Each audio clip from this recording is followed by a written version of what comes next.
So they're making a Gundam live-action movie, so let's talk a bit about Gundam, the themes in which they're using here. So the Gundam series is a kind of near-ish future sci-fi where we're starting to colonize the solar system, in the majority of cases at least. The different Gundam series have like slightly different settings, but often very similar premises. In fact, the original series, then Gundam Wing and Gundam Seed are all literally exactly the same story, just they did it 3 times because they didn't get it right the first time, or the second time, or the third time. Actually, I really admire that. I really admire the fact that they were like, okay, yeah, no, let's actually try that again. I think that's very mature. Anyway, so it's not too far off space future, but also, what if World War I or II style combat, but big stumpy robots? Now, these big stumpy robots are referred to as mobile suits. However, some of these mobile suits are the Gundams, the titular Gundams. Now, the Gundams themselves are often significantly more powerful than other mobile suits, often for very different reasons, depending on the series. And this actually does, in a kind of a World War I, World War II context, make a bit of sense when it doesn't really now. They're the Bismarck. In World War I and II, you could, in theory, sink a lot of resources into one singular battleship, in this case, and have that battleship be like so powerful that no other battleships of similar class would be able to take them down. This was the case of the Bismarck. Of course, there were problems with this because the Bismarck was, so expensive, and you could build like a bunch of other ships for the size of one Bismarck class ship.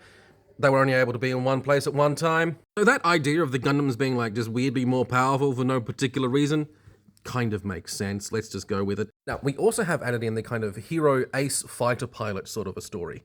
Legends of, great soldiers and great fighter pilots, for example, the Red Baron, who is the Red Comet in...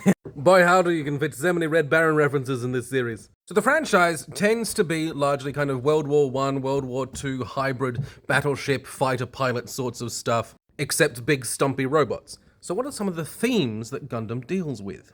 Trauma.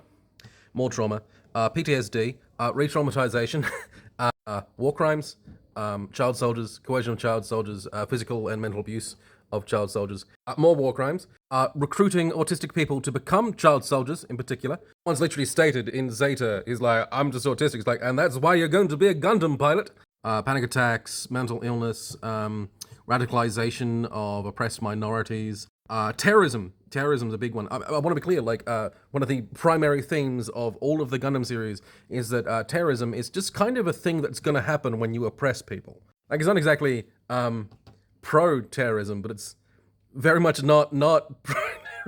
Anyway, it's World War II, but big stumpy robots, and all the themes are the horrors of war. The horrors of war, but with big stumpy robots. I'm curious to see where they go, what they do. War crimes.